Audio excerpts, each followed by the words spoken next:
Welcome to the first match of the Descent of Dragons Trash Bowl. That also being the first Trash Bowl match of the year of 2020, and thereby also the 20s in general. We have something very exciting to start it off, and it's Alex versus last year's European champion, Sparrowhawk.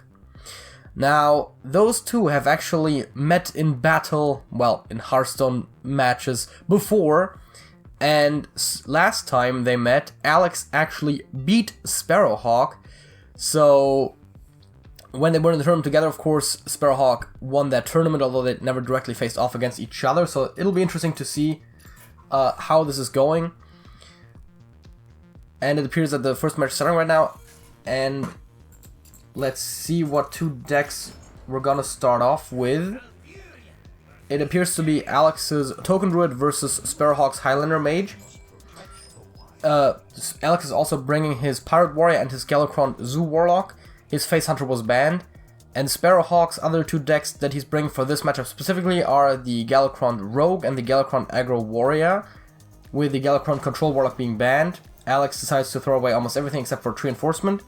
Gets a bunch of 2-drops. Dendrologist is just really good with Tree Enforcements. Sparrowhawk has the Fire Tree Witch Doctor and as well as the Messenger Raven and a bunch of dragons, well, 2 further dragons. Alex, of course, playing Tree Enforcements on 1. I guess we're gonna see the Fire Tree Witch Doctor on 2 for Sparrowhawk. And already an interesting choice, but it's probably gonna have to be Blizzard against Token. It could be unexpected results, because at the end of the day, it's all about who controls the board. And generally that would be the Druid, so you try to, of course, counteract that in the Druid matchup specifically.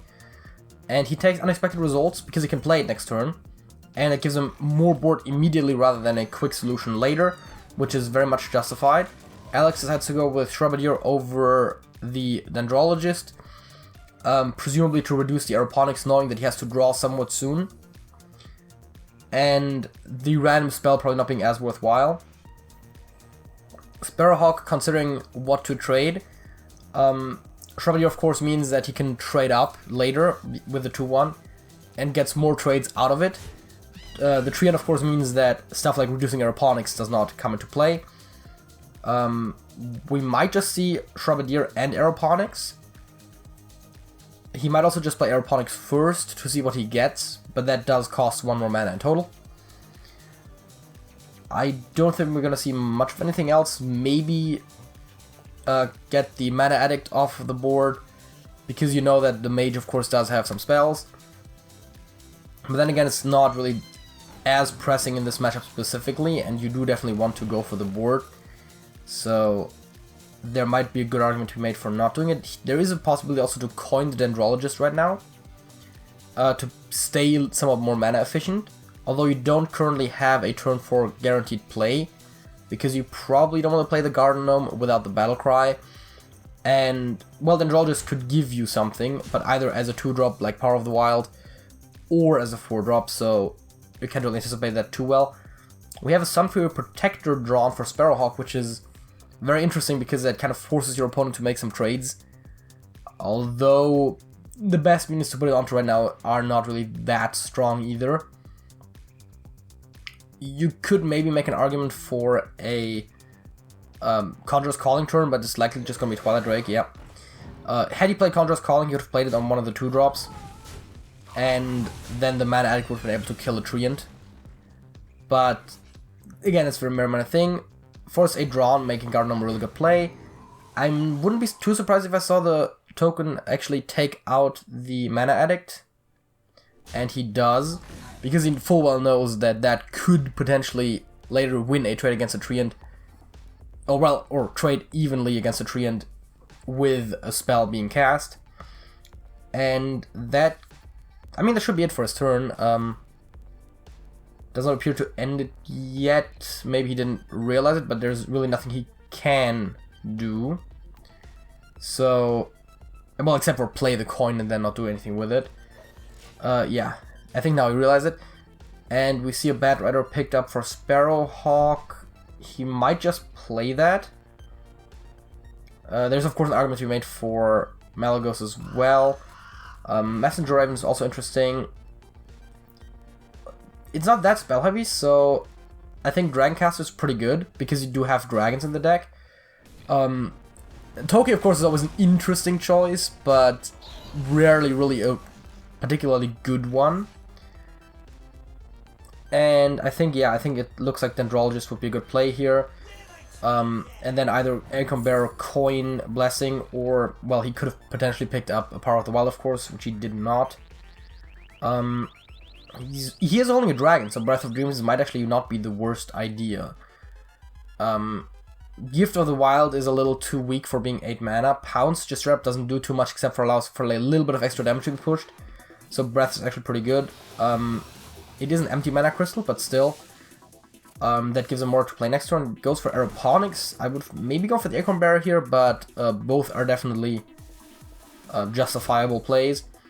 Decides to go face rather than trade because he full well knows that for him the board control is more important than for his opponent. That being said, Reno is on hand and good to go. Yeah, we're just gonna see Dragoncaster and Conjurer's Calling on the Dragoncaster. That gives Sparrowhawk 2 random 6 drops for, well, 6 mana, which is really efficient. And they're pretty bad 6 drops, but it's still better than just having the Dragoncaster. The Kidnapper alone has pretty much equal stats. We might just see, yeah, Force of Nature, Anubis Seth, and then maybe Coin Blessing, because the board is pretty wide. Yeah, I think that's what he's gonna do.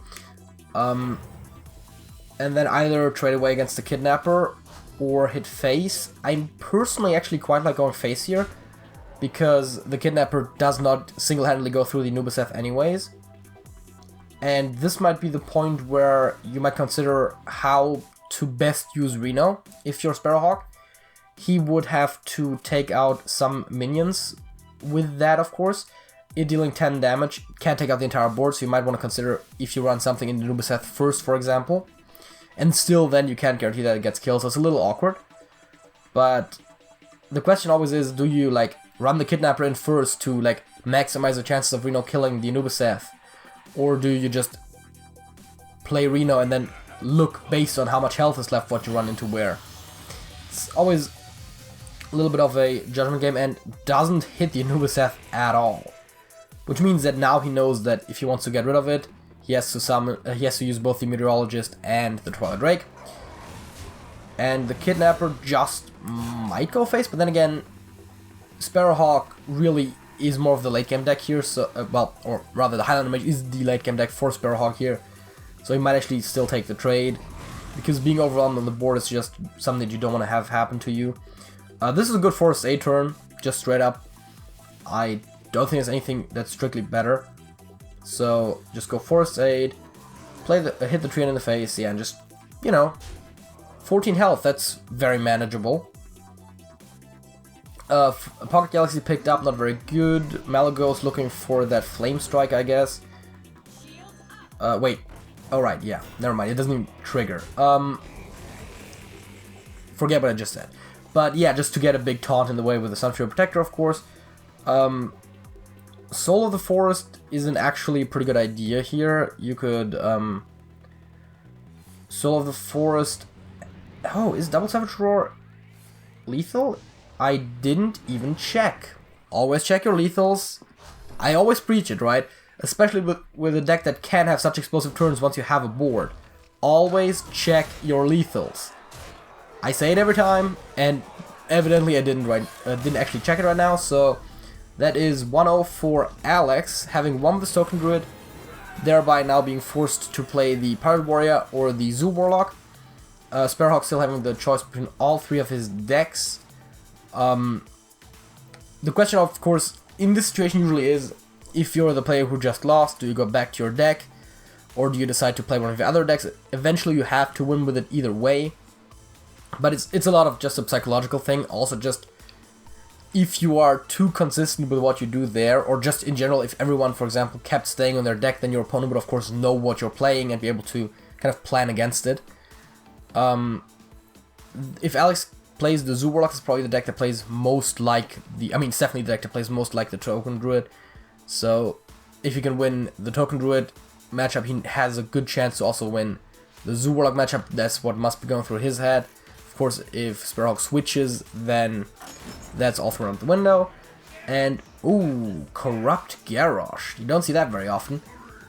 So yeah, Sparrowhawk, classic aggro warrior player. He brought it to the last Trash Bowl as well, if not mistaken. Of course, not the Galcron variety, because that didn't exist back then. Alex bringing his own aggressive warrior deck. It's just that it's not the aggro warrior, but the pirate warrior. But at the end of the day, it's aggro either way. So, very interesting matchup to begin with, and the question is, do you upgrade just for the extra weapon? I don't think so, and so does Alex. Towncrier is a good one drop, and I think we're gonna see that as well. Might just see the Chopper on 2, depends on what he draws a little bit. Scion of Ruin, second one drawn.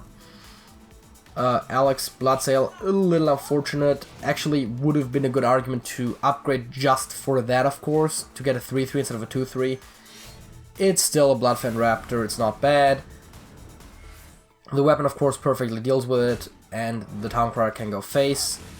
Does put Sparrowhawk 1 health behind, and that is basically just a race of reducing the health of your opponent. But also being in control of the board does still help, because that means you are the one who can more consistently push damage in the near future. Yeah, Awaken doesn't really solve anything right now. And the other two also don't really. Scion of Ruin is not yet ready to do its thing, so we are gonna see the Devoted Maniac, and probably just gonna see the face hitting in there with the Maniac and hitting the one damage from the Towncrier in the face. No, he's gonna play it arguably more consistently, but less aggressively, keeping the higher stats on the board, knowing that he might have to contest. Coming up, Restless Mummy, of course, leaving a similar end result either way. Now the Scion is ready, and we're probably just gonna see it right away. And ooh, decides to Inner Rage to Restless Mummy into to death instead of taking the one trade. Very interesting choice. Very much justifiable too. We're gonna see Towncrier trying to draw into another mummy, I guess. Yep. Trading away most of the board, but it seems like Sparrowhawk, while taking more damage early on because he trades a lot with his face as well, is now starting to push a lot of board control. And once you have the board in this matchup, it's a lot easier to take control of the entire situation, because whenever your opponent plays a threat, you just kill it. That being said, there is of course always damage coming from hand with weapons and with Leroy. And well, the Dread Corsair is not exactly what you're looking for, but it does summon the Brigand. It does allow you to play Upgrade first if you want to, which evidently he didn't, and Hero Power afterwards, which is actually, in an aggro versus aggro matchup, the Warrior Hero Power is actually still pretty good for the Warriors. Normally, of course, in aggro playstyle, you don't really need it, but if you're being out aggroed, it always helps to have a little bit of control on your side. One Scion will take out the 3/3, maybe another one takes out the Brigand. Decides to Taskmaster to, I guess, take it out with a Maniac. I don't know if I agree with that choice. Actually, as a matter of fact, I definitely don't agree with this choice, because he could have just hit one of the Scions into the taunt and then hit the Taskmaster into the 2/2. And Drew just to uplift him with a 3/2 instead of the 2/2, and he could have still Cruel Taskmaster one of his own dudes. And Alex already upgrading his Anchor, getting that draw in which he desperately needs because he's very much behind on the board. The Awaken still currently not very good on Sparrowhawk's hand, but he does have the Corcoran Elite that he can play, so we might just see that plus Hero Power. He does actually seem to be interested in playing Awaken for that little bit of extra face damage that he can push. I mean, at the end of the day, it comes down to preference a little bit, but it does put all of your minions at 1 health, and that means you can't play the other Awaken later without killing that stuff. And also, of course, makes it easier for your opponent to deal with it in some ways. Oh, he decides to go with, yeah, Rampage. I guess then it makes a little more sense. Although, he still would have gotten almost as much charge damage out of playing Corcoran. Well, he would have gotten more charge damage, but less damage from the face, so it would have been 2 damage less in total. Which actually is, now that I think about it, is actually really good, because now I can play Corcoran and Awaken on an empty board and still win. So that was probably what he was thinking about. Alex just playing the Anchor, trying to get his draws, and controlling the board, because that's just what he has to do. Because he's about to die. And right now... Oh, he decides to go for the Faceless, yeah, that makes sense.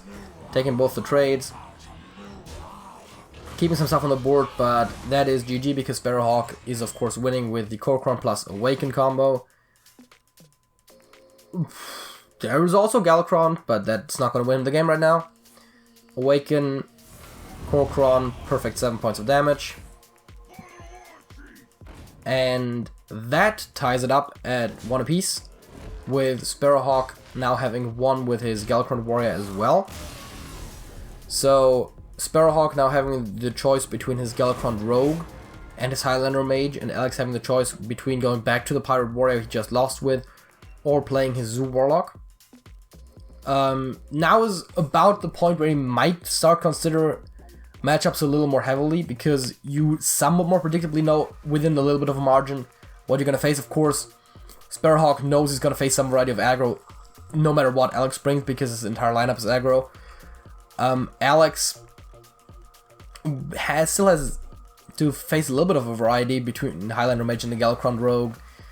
Definitely always comes down to Alex playing the aggro role in the matchup for sure, but the question is just which faces up better against what, and what is he gonna bring.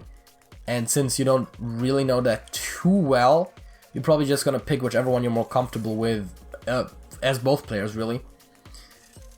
And the match is starting, and we'll see a rogue, that being the Galakron Rogue, versus once again the Pirate Warrior. A little bit of an awkward starting hand for Alex once again. Sparrowhawk also decides to ditch his entire hand. Now we see upgrade actually on the hand with a weapon for the first time. Well, not the entire game, because we saw Anchor earlier, but Sparrowhawk going first. Probably not what either of the players really wants.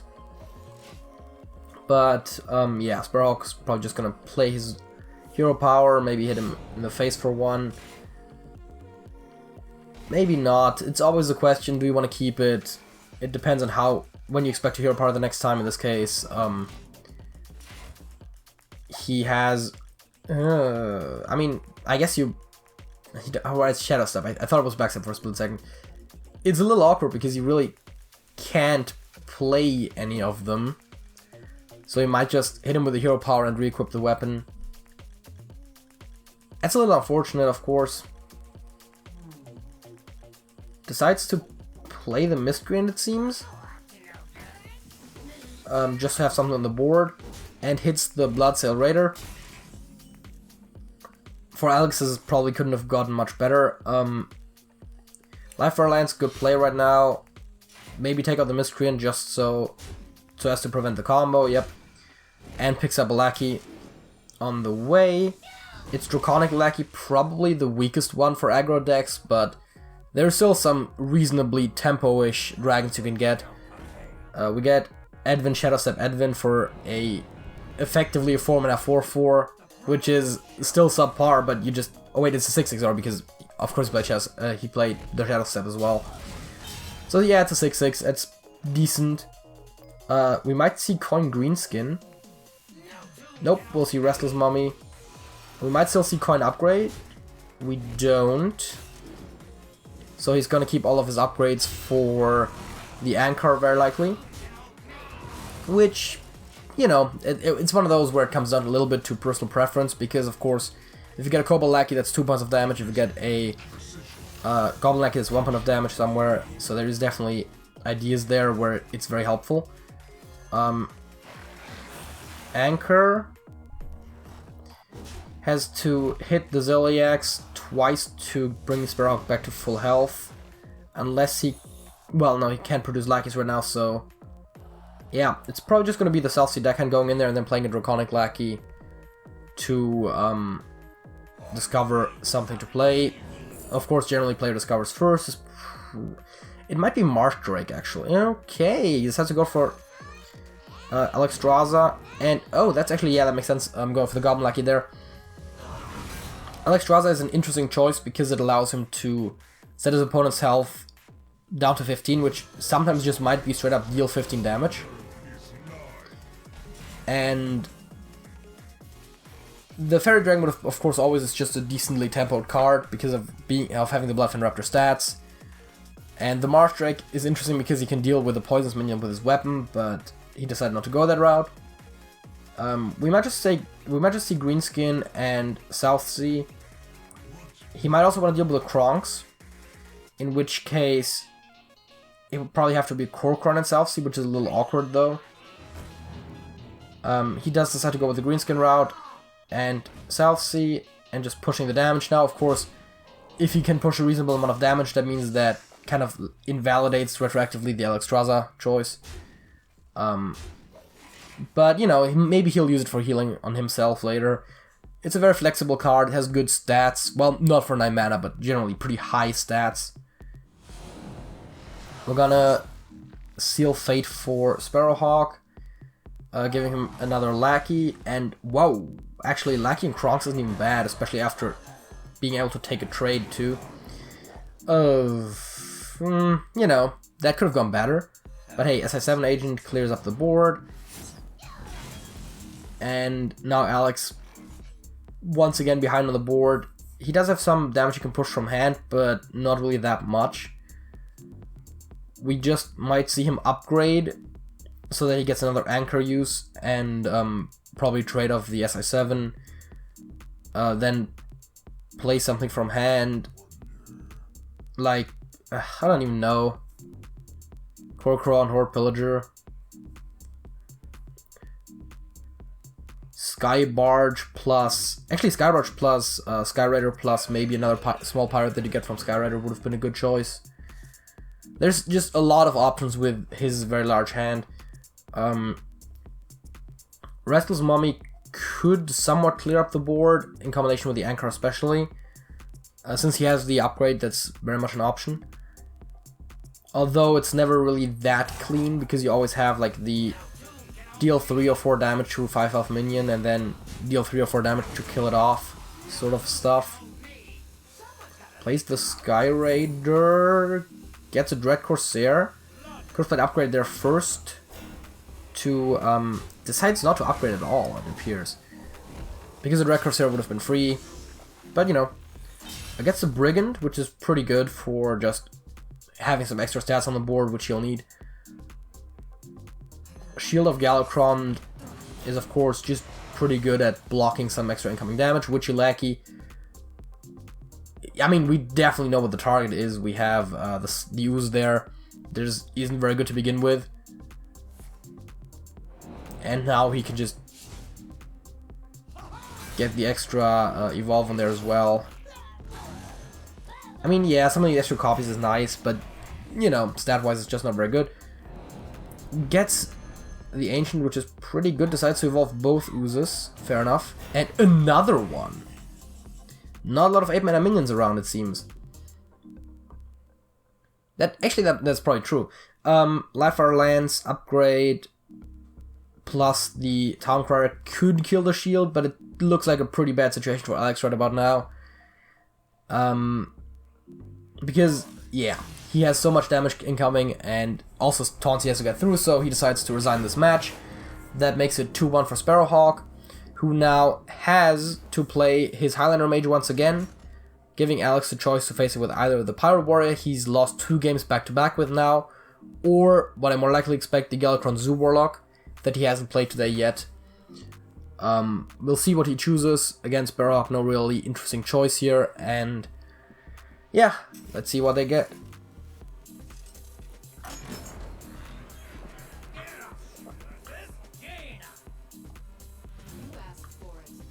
So, we see Alex once again going back to the Pirate Warrior. I usually get a little disappointed if I lose 2 back-to-back games and decide to go for a different one, but Alex does not seem to be that kind of player. Towncrier on 1, good start for him. Sparrowhawk not that good, but depends on what the Book of Spectres might get him, although you'll probably just play it on 2. Oh right, the Fire Tree Witchhunter is also a possibility, yeah. Didn't even see that. Frostbolt picked up, just solid choice to deal with a lot of the smaller minions that Alex definitely has. Not having a true drop definitely really bad as the aggro deck. And Sparrowhawk's play is just opening up. Book of Spectres drawing even more minions. And gets all 3 of them too. Alex picking up a weapon. Left Lance gives him a lackey as well. We'll see which one. Ethereal Lackey discovers him a spell. I mean, how strong that is generally depends a little bit on the class, and if you're playing aggro as a warrior, it's probably also one of the weaker ones. But there are definitely a couple of warrior cards that you definitely wouldn't mind, like Inner Rage. So there's definitely options there. We see him attack first, suggesting he might have thought about going for the Horde Pillager, but does go for the Korkron. Definitely makes sense this turn. Goblin Lackey plus Horde Pillager, also a good option later for just doing something with the board. We might see that right now, we might not, we might see him go for Arcanite Reaper. Definitely probably the most efficient way to push damage, the Arcanite Reaper plus Captain Greenskin, pushing a total of 17 points of damage over 3 turns. And Jesus Christ, Sparrowhawk has a lot of stuff on his hand. Let's see, that's a Zephyrus, we got the Dragoncaster, Arcane Keysmith, Sunfury Protector, Malagos again. So yeah, Malagos of course being a strong choice. It's the exact mana count, you get Spell this time. And let's see, missiles, I guess Explosion is decently good. You probably don't have anything too big to worry about for Polymorph. And the missiles might just not hit what you want, so I think Explosion is the most reliable choice here for sure, considering the matchup, and that's what he picks. Then hitting a little bit of damage in the face, but Alex now able to play the Greenskin, gets the Brigand for that as well, and can Goblin Lackey to take out the Troll Batrider. So Alex having a lot of stats on the board, well, mostly the 11 damage from the green skin plus weapon. And Sparrowhawk plays Twilight Drake and I guess Sunfury. Yep. Putting a lot of health and taunt down. And that's one of those situations that's just very hard to overcome. But with the Faceless Corruptor and having a minion on board, or even just playing something like a Lackey or the Sky Raider, definitely still opens up the board quite a bit. I would probably play Ethereal Lackey here, and then Faceless Corruptor that. Let's see what you get first, of course. Brawl might actually not even be bad right now. It's definitely worth considering. Play Sky Raider first, and then play Brawl to maximize the chances of one of your minions living. It does slightly reduce the exact minions of yours that could live in stats, but it's probably worth it. Play Brawl, keep the weapon up, and then play the Blood Sail next turn. Takes the hit with the Greenskin first, knowing that if the taunt lives, it has less health then. Ends up with the Sky Raider living, which is fine. Decides to hit with the weapon right now, knowing that he has another weapon that he can play next turn, or just Horde Pillager, hoping to high roll into the Arcanite Reaper. If he does, then Arcanite Reaper, well, Horde Pillager into Reaper plus Korkron would be lethal right now. Frostbolt, of course, prevents that. And Zephyrus, not sure if he's looking for anything specific right now. Oh, Healing Touch, yeah, it's really good. It's just one of those things where, as the aggro deck, seeing your opponent's health double is just not something you like to see. We do, however, have Skybarge on hand. Little awkward for the mana count because he can't play Skybarge, Horde Pillager, and Bloodsail. So we'll see the Faceless Corruptor come down, the Barge just staying on board right now. Taking control of the board, putting down some stats. Dragoncaster is on hand, and there's also... Oh, that's Reno, yep. Who will actually perfectly clear the board. But Alex with the Horde Pillager still has the potential to roll into an Arcanite Reaper. Plus the Corcoran and like 1 point of damage from somewhere would still be lethal. And it is... Well, not this turn, but over 2 turns. Good point to play the Bloodsail right now. And then you should probably still play Sky Raider first, but I don't think there's much of anything that you would want to play rather than the Bloodsail there. Producing once again a very dangerous looking board. Dragon Queen Alexstrasza. Really good in theory, but very unlikely to give you something that protects you. But now the question is there anything else that is much better? Explosion doesn't quite deal with... Well, actually Explosion plus 0 power perfectly deals with everything. Except for the weapon. But that might still be something to consider. Flame Ward, yes. But that also doesn't directly deal with it, so yeah. It's Arcane Explosion plus 0 power, as I said. And the weapon is 5, Corcoran is 9. This might be a consideration to play...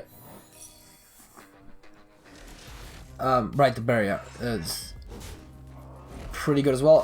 The Burglar, of course, coming down to see what he can get. Random Demon is actually an interesting thought, but it just might be missiles because it's just straight up damage. You don't really do Death Rattle. So, Bane of Doom is a bit of a weird one because you have to set it up first. It would, however, have dealt with the Keysmith, for example. You see a hero power coming down, if I saw correctly, and the Corcoran likely going face. As a matter of fact, very likely going face. 9 health, not where you want to be at, but also a lot of big impact plays. As a matter of fact, this looks like a good Dragoncaster plus, what's it called? Power of Creation turn. Or Calico's Power of Creation. Would have been the same result. Yeah, probably not. Maybe the Beast, actually, yeah. I was thinking not the Beast, because that gives your opponent stats, but those stats don't have charge, so it doesn't really matter, because you plan to win fast now, with all the stats you have on board. And as a matter of fact, sorry, what was the... I didn't quite catch that. That is another Ice Barrier, which, yeah. If anything else, and Alex would have won this, but, yeah. So, that is 3-0 for, 3-1 for Sparrowhawk. It seems that Alex's Pirate Warrior didn't really do too well here. Maybe he should have played the Warlock at one point, but at the end of the day, he would have still had to win with the Pirate Warrior. So, Sparrowhawk advancing to the next round, and Alex already out of the tournament. So, yeah, hope the next matches are as interesting as this one, and, you know, do the YouTube things. Comment about, like, what you thought about the gameplay. Leave a like on the video if you enjoyed it. Definitely always great to see that. Also lets everyone in this match know, of course, that you appreciated the gameplay. Subscribe to the channel if you want to keep up with this tournament or really any of our other Hearthstone content. And if you are new to this, also maybe consider joining our Discord server, where you can get a lot of help for Hearthstone as well as just chat with the community. And, you know, until next time, that's it.